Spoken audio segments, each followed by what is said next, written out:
Bismillahirrahmanirrahim. Assalamualaikum warahmatullahi wabarakatuh. Halo, saya Nur Saidah. Pada video kali ini kita akan membahas mengenai proposal penelitian kuantitatif yang berjudul Pengaruh Model Problem-Based Learning berbasis open-ended terhadap kemampuan berpikir visual dan motivasi belajar peserta didik. Oke, langsung saja. Penelitian ini dilatar belakangi oleh keabstrakan konsep dalam mempelajari matematika yang memerlukan kegiatan berpikir yang sangat tinggi sehingga banyak peserta didik yang menganggap matematika sulit, memusingkan, dan membosankan untuk dipelajari. Nah, beberapa tanggapan dari peserta didik pada saat menanyakan dari berbagai studi diajarkan di sekolah, matematika merupakan studi yang dianggap paling sulit oleh para peserta didik, baik yang tidak berkesulitan belajar dan lebih-lebih bagi peserta didik yang berkesulitan belajar. Nah, keadaan tersebut akan mempengaruhi motivasi belajar peserta didik dalam pelajaran matematika. Peserta didik yang memiliki motivasi belajar yang tinggi tentunya akan terlihat aktif dalam pembelajaran sehingga mereka akan mencapai hasil belajar yang optimal. Salah satu variasi pembelajaran yang dapat dilakukan oleh para guru untuk mengatasi kesulitan dalam pemecahan masalah matematis yaitu dengan pendekatan pembelajaran berpikir visual. Oke. Dari latar belakang tersebut, maka dapat dirumuskan masalah. Yang pertama yaitu, apakah terdapat pengaruh model problem-based learning berbasis open-ended terhadap kemampuan berpikir visual dan motivasi belajar peserta didik? Yang kedua, bagaimana pengaruh model problem-based learning berbasis open-ended terhadap kemampuan berpikir visual dan motivasi belajar peserta didik? Dari rumusan masalah tersebut dapat dirumuskan pula tujuan penelitian dalam proposal ini. Yang pertama yaitu untuk mengetahui adakah pengaruh model problem-based learning berbasis open-ended terhadap kemampuan berpikir visual dan motivasi belajar peserta didik. Dan yang kedua yaitu untuk mengetahui bagaimana pengaruh model problem-based learning berbasis open-ended terhadap kemampuan berpikir visual dan motivasi belajar peserta didik. Nah, manfaat dari penelitian ini yaitu yang pertama bagi sekolah sebagai bahan acuan yang dijadikan objek penelitian dalam upaya meningkatkan mutu dan kemampuan peserta didik dalam mata pelajaran matematika. Dan bagi guru yaitu untuk dapat membuka wawasan yang lebih tinggi dan lebih luas lagi, terutama dalam usaha meningkatkan motivasi belajar peserta didik guna meningkatkan kemampuan berpikir visual matematika peserta didik. Sedangkan untuk peneliti dapat memberikan informasi kepada peneliti tentang ada atau tidaknya pengaruh model problem-based learning berbasis open-ended terhadap kemampuan berpikir visual dan motivasi belajar peserta didik, juga sebagai bahan acuan bagi peneliti selanjutnya yang mengangkat topik peneliti ini yang relevan dengan penelitian tersebut. Oke, lanjut kita ke bab 2, yaitu kajian teori. Nah, dari beberapa pendapat atau teori, maka dapat didapatkan hasil analisis sintesa sebagai berikut. Berpikir visual adalah kemampuan untuk melihat dan memahami situasi masalah. Memvisualisasikan suatu situasi atau objek melibatkan manipulasi mental berbagai alternatif untuk memecahkan masalah yang berkaitan dengan suatu situasi atau objek. Lalu ada juga motivasi belajar. Motivasi belajar adalah suatu dorongan yang menyebabkan seseorang untuk bertindak atau berbuat dalam kegiatan belajar untuk mencapai tujuan yang dikehendakinya, sehingga perubahan tingkah laku pada dirinya diharapkan terjadi. Motivasi merupakan dorongan dasar yang menggerakkan seseorang untuk bertingkah laku. Nah, berikut merupakan penelitian yang relevan dengan proposal penelitian kuantitatif ini. Yang pertama yaitu penelitian Hardian Satyabuana pada tahun 2018. Nah, hasil penelitiannya menunjukkan terdapat pengaruh yang signifikan antara kecerdasan spasial visual dengan motivasi belajar secara bersama-sama terhadap prestasi belajar matematika siswa SMA negeri di Kota Tangerang Selatan. Lalu yang kedua yaitu penelitian Azhar Syahfirza Ramli Hutama Tegas pada tahun 2019. Hasil kajian ini menunjukkan belum banyak siswa yang mengandalkan kemampuan berpikir visual dalam menyelesaikan persoalan geometri. Lalu yang ketiga yaitu penelitian Nilam Sari Simarmata pada tahun 2019.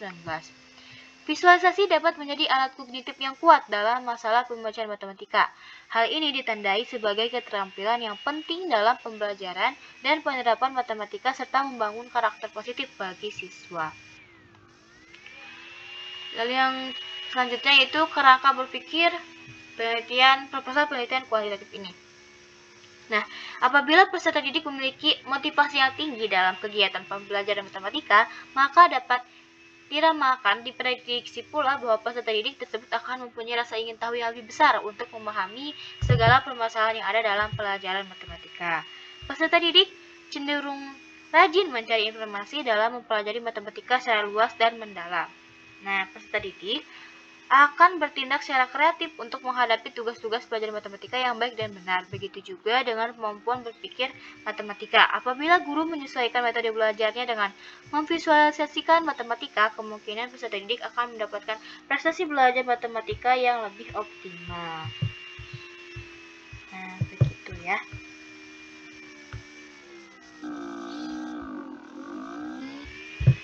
Selanjutnya yaitu hipotesis penelitian. Nah, berdasarkan maksud, tujuan, dan kajian teori penelitian, pengaruh model problem-based learning berbasis open-ended terhadap kemampuan berpikir visual dan motivasi belajar peserta didik, maka dapat dirumuskan suatu hipotesis sebagai berikut. Yang pertama, H0-nya, tidak ada pengaruh model problem-based learning berbasis open-ended terhadap kemampuan berpikir visual dan motivasi belajar peserta didik. Lalu, hipotesis kerjanya atau H1-nya yaitu ada pengaruh model problem-based learning berbasis open-ended terhadap kemampuan berpikir visual dan motivasi belajar peserta didik. Selanjutnya itu metodologi penelitian pada bab 3. Nah, metode penelitian yang digunakan yaitu penelitian lapangan dengan pendekatan kuantitatif, yaitu metode penelitian yang berlandaskan pada filsafat positivisme dan digunakan untuk meneliti pada populasi atau sampel tertentu. Nah, teknik pengambilan sampel pada umumnya dilakukan secara random. Pengumpulan data menggunakan instrumen penelitian, analisis data bersifat kuantitatif atau statistik dengan tujuan untuk menguji hipotesis yang telah ditetapkan. Yang kedua yaitu variabel penelitian. Ada dua variabel, yaitu variabel independen, variabel bebas. Dari penelitian ini itu motivasi belajar, sedangkan variabel dependen atau variabel terikat dari penelitian ini yaitu kemampuan berpikir visual. Selanjutnya yaitu populasi dan sampel. Populasi adalah semua individu yang menjadi sumber pengambilan sampel. Nah, populasi yang diambil yaitu peserta didik kelas 9 SMP Siliwangi pada tahun pelajaran 2022-2023. Nah, sedangkan sampel yaitu apabila subjeknya kurang dari 100, lebih baik diambil semua, sehingga penelitiannya merupakan penelitian populasi. Tetapi jika jumlah subjeknya besar, dapat diambil antara 10 hingga 15% atau 20 hingga 25% atau bahkan lebih. Selanjutnya, desain penelitian. Desain penelitian ini menggunakan metode penelitian ex post facto. Kerlinger pada tahun 1973 dalam bukunya Thoifah pada tahun 2015 halaman 225 menyatakan bahwa penelitian ex post facto adalah penyelidikan empiris yang sistematis di mana ilmuwan tidak mengendalikan variabel bebas secara langsung karena eksistensi dari variabel tersebut telah terjadi atau karena variabel tersebut pada dasarnya tidak dapat dimanipulasi. Selanjutnya yaitu teknik pengumpulan data. Teknik pengumpulan data yang digunakan yaitu ada 3, yaitu metode dokumentasi, metode tes, dan metode angket. Penjabarannya dapat dibaca oleh teman-teman. Selanjutnya yaitu instrumen penelitian. Sesuai dengan metode tersebut, maka instrumen penelitian yang digunakan dalam penelitian ini adalah pedoman angket. Nah, angket ini digunakan untuk mengetahui motivasi belajar dalam pembelajaran matematika. Lalu yang kedua itu pedoman tes. Pedoman tes ini digunakan sebagai alat ukur penelitian yang berupa soal-soal tertulis yang digunakan untuk memperoleh nilai. Selanjutnya, teknis analisis data. Ada 2, yaitu analisis pendahuluan dan analisis akhir regresi linier. Analisis pendahuluan yaitu uji instrumen. Di antaranya analisis validitas, analisis reliabilitas, tingkat kesukaran soal, uji normalitas, dan scoring. Nah, sedangkan pada analisis akhir regresi linier yaitu kita mencari korelasi antara prediktor dan kriterium melalui teknik korelasi momen tangkar dengan Pearson. Lalu mencari persamaan regresi. Lalu analisis variasinya, regresi rumusan hipotesis, lalu yang terakhir itu analisis lanjut. Terakhir, waktu dan tempat penelitiannya dilaksanakan selama 2 minggu, mulai dari perencanaan sampai dengan penyusunan proposal penelitian. Nah, penelitian ini dimulai pada hari Senin 11 April 2022. Penelitian ini dilakukan di Kecamatan Cihideng, Kota Tasikmalaya, Jawa Barat. Oke, sekian dari saya. Terima kasih sudah menyimak. Mohon maaf atas segala kekurangannya. Wassalamualaikum warahmatullahi wabarakatuh.